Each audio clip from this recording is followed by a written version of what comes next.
Kingdoms Part 5, Plants. So we started off with bacteria, and then we moved into the eukaryotes, which are going to have a nucleus, which we saw protists. From protists, we moved into talking about fungi, and then we're going to come over here and talk about Kingdom Plantae, which are multicellular eukaryotic plants. Now, why is this important? Well, as humans, we really want to figure out photosynthesis and how it works so that we could actually utilize it and create our own food. The greenhouse effect. The plants actually take in carbon dioxide and reduce the carbon dioxide levels and then create oxygen. They are good sources of food. We eat them all the time.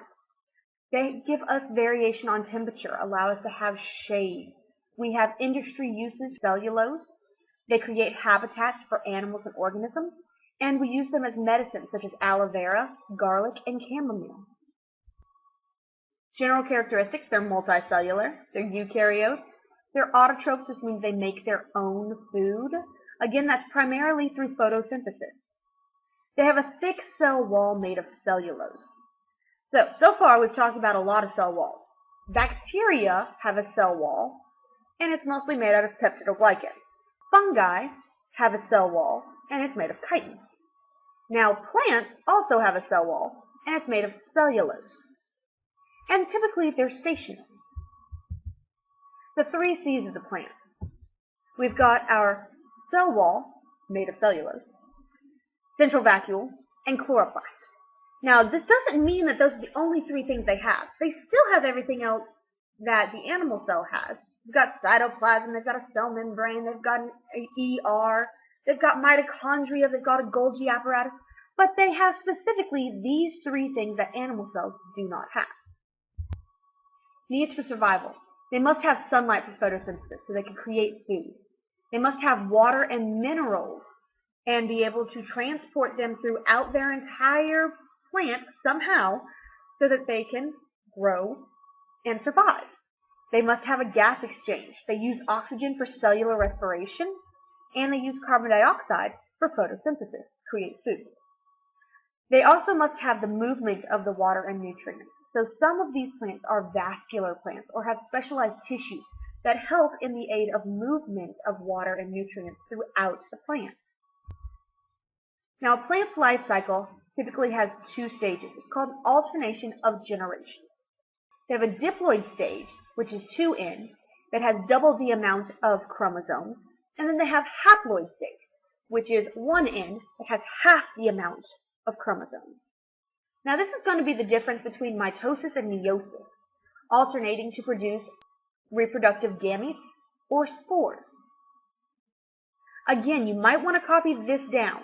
Alternation of generation. We start out with our diploid plant. It's a sporophyte. Through meiosis, they create spores that go out into the air, go somewhere else, and they land, and through mitosis will create what is known as a gametophyte. Gametophytes are going to be haploid because they only come from one spore. And the haploid plant will create haploid gametes. Now, these 2 gametes will fuse during fertilization to create a diploid cell that will grow into the diploid plant, the sporophyte. And this occurs over and over again. Again, you might want to copy this down. So let's look at it in words this time. The sporophyte is the diploid phase, reproduces asexually and creates spores during meiosis. Now the spores will fly off and land, and through mitosis create the haploid phase, and they will create gametes that will fuse together during fertilization. Now, big note down here. In plants, spores are formed through meiosis, and gametes are the reproductive cells of mitosis. Now, that's not what we think about in animals, or at least in humans. We know that in humans, we create gametes, our sperm and egg, through meiosis. But not plants. They create spores through meiosis.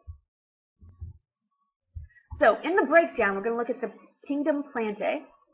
We're going to break it down into non-vascular and vascular, seedless and seed-bearing, gymnosperms that have cones, and angiosperms that have flowers and fruit. And then angiosperms are broken down into monocots and dicots. Classification. Most plants all do photosynthesis. Most of them are green. They're stationary, they're autotrophs because they use photosynthesis to create their own food, and they're multicellular, and they're eukaryotes, which means they have a nucleus. Differences. Water conducting, are they vascular or non-vascular? Do they have seeds? And do they do flowers? Now, with those differences, we create 4 groups. The bryophytes that are non-vascular, the ferns that are seedless, so no seeds, and vascular, gymnosperms that have seeds and are vascular, and then angiosperms that are seeds, vascular, and have flowers. We're going to go through these 4 groups today and talk about their life cycles, and then that's it for the day. Bryophytes are going to be our mosses, reproduced by spores. So non-vascular, there's no vessels that carry water or nutrients throughout the plant, so no xylem or phloem. So they depend on water source to live on. They also depend on the water source for reproduction. And they draw up the water by osmosis, which is diffusion, from a high concentration to a low concentration of water, and they move it from cell to cell to cell to cell to cell to cell. Ferns are seedless. They use sporangium. Sporangium are tiny containers of haploid spores. So they're seedless, but they do create spores. They're vascular, which means they have those specialized vessels, xylem and phloem, to carry material throughout the plant. The xylem carries water, phloem carries food. Remember that because phloem sounds like food. They start off with the F sound. Seeds versus spores. They both have protective coatings. They both can survive harsh conditions.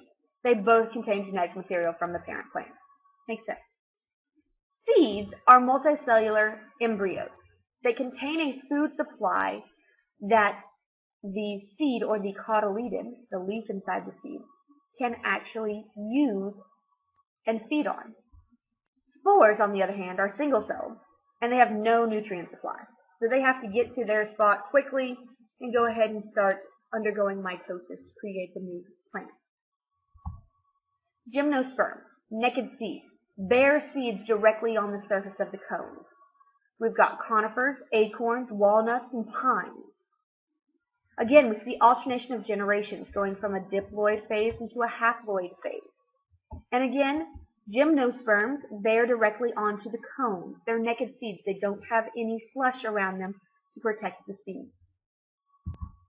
Angiosperms have flowers, seeds, and fruits. The flowers are going to be our reproductive organs. Pollination is the process of transferring pollen from the male portion of the plant to the female portion of the plant. This can be done by animals, it can be done airborne, or it can be done synthetically. The seeds are the reproductive structures consisting of the plant embryo and the food storage. So again, that seed has food storage. The fruit is going to be the housing or protective compartment that the seeds live in. Peaches have the pit, apples have seeds in the middle, and tomatoes have seeds in the middle. Looking at the flower.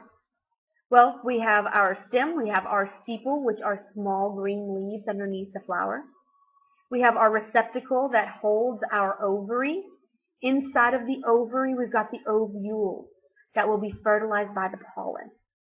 The female structures, again, are going to be the ovaries, the style, and the stigma. And we can call these three the carpels or the pistils. You can kind of remember that because girls tend to be more pistils than guys. We get more attitude sometimes. We've got our petal, and then we have the male portion, which is going to be the stamen, which is going to be the anther and the filament. Again, male parts of the anther and filament. The anther produces the pollen, and the filament holds the pollen. The female parts, or the pistil, has the stigma, the style, and the ovary. So, the anther creates the pollen, which is the spore. The spore lands on the female portion of the plant, the stigma, and travels down to the ovary, to an ovule, and fertilizes that ovule. Now that's going to be fertilization. Therefore, we have a seed, and the seed can be planted and grow up to a new flower. Flowering plants are classified into two different categories. Monocots, mono meaning one, cot meaning cotyledon, it's going to be an interior leaf, and dicots, or dicotyledons, two cotyledons, having two leaves inside the seed. So monocots have one cotyledon, one interior leaf. Their leaves, when they grow, tend to have parallel veins. They have multiples of 3 when talking about their flowering parts. And their vascular bundles are going to be scattered within the tubes. Dicots have two cotyledons, two leaves. They usually have a net-like structure on their leaf. They usually have 4 to 5 parts of the flower. And their vascular bundles are going to be in a ring.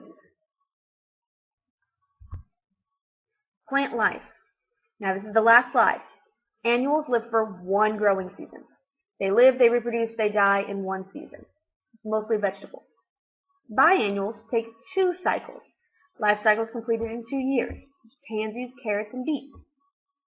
Perennials are going to be our herbaceous or our woody plants that continue to grow year after year after year. That's all I got for you today. So why don't you make like a tree and leaf?